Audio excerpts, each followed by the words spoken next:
Hello DHC. This week we are looking at the 7 last statements of Jesus just before his death and resurrection.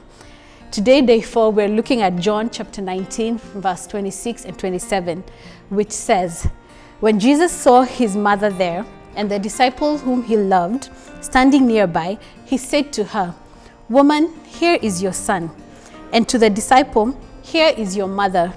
From that time on, this disciple took her into his home." I wonder what it would have been to be a perfect child, or to have a perfect child. A child who is not selfish, they do not have selfish tantrums.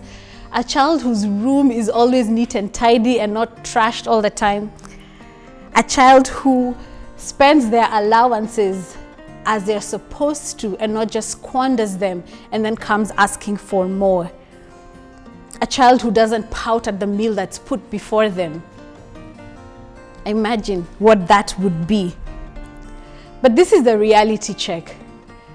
Even if I was a perfect child to my parents or had a perfect child, life as a parent in this world would not be easy. Mary had a perfect son, but her life was still filled with sadness.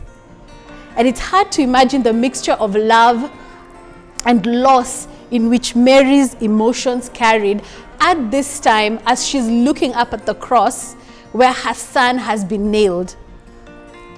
Mary would never have wanted her son to suffer in such a way, such a cruel, painful, and hurtful way. But yet she trusted in God's plan. She knew the burden of motherhood, even as it related to the Son of God. And even as we read the scriptures in Luke chapter 2, Mary had presented her son to the prophet Simeon. And the prophet Simeon had told Mary, "A sword will pierce your own soul also." And it was coming to pass in this text. That sword had struck. This scene of scripture speaks more affectionately about a parent-child relationship. It unveils to us the love, the lessons, and the legacy of Jesus' last interaction with his mother before his death. Christ was not separating himself from his mother. That relationship was still intact.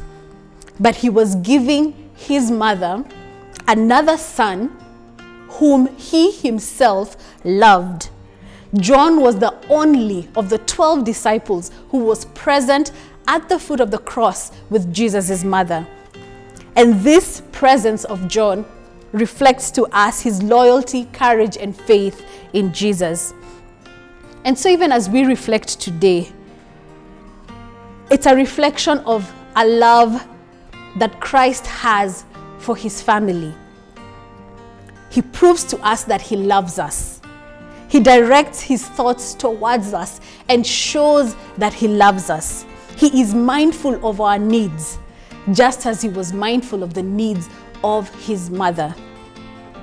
We need to be a people that will run to God, to be found at the foot of the cross when we're experiencing such pain, such suffering, times of confusion and worry and distress. And we need to remember that God's family, the family of believers, is available for us and to us in the journey of faith. May you be blessed.